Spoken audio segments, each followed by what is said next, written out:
裝修單位初尺，呢度大門口。咁呢度呢個 area 佢揀翻3間房嘅，2尺床，呢個係4尺床。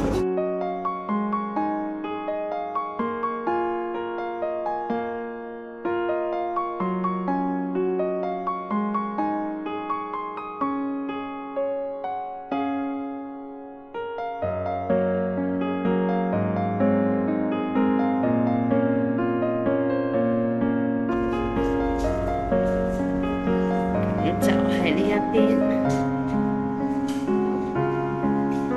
咁呢個位置就拆咗佢，拆完之後呢邊係廚房，廚房呢就唔喐嘅，唔拆嘅呢啲，咁下邊唔需要做，上邊呢做個爐米架啦，咁呢個空間呢做個獅子櫃，呢度做到頂。咁獅子櫃大概係去到呢個位置度啦，88地櫃上邊吊櫃，咁呢度側板唔開啦，中空嘅側板。之後咧，咁呢個位咧拆咗啦，高級地板嘅話咧就係露台鋪到個廳嘅，咁全屋產底又有啦。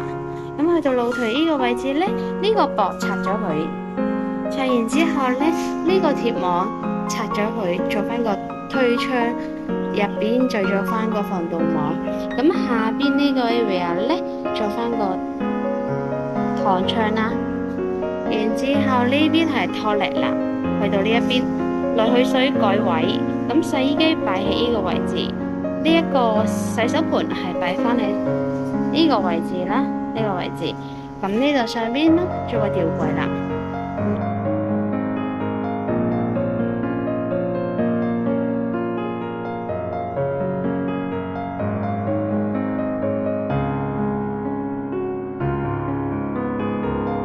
再翻睇翻個拖力啦，咁呢個就係洗手間，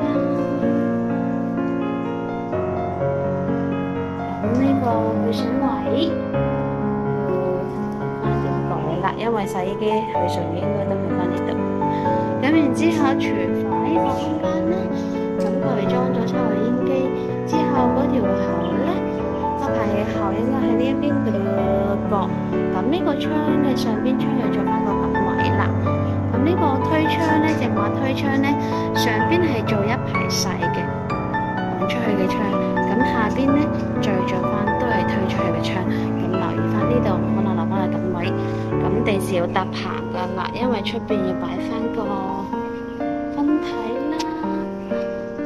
呢度係樓上嘅，咁對面啦，成日都可以做翻個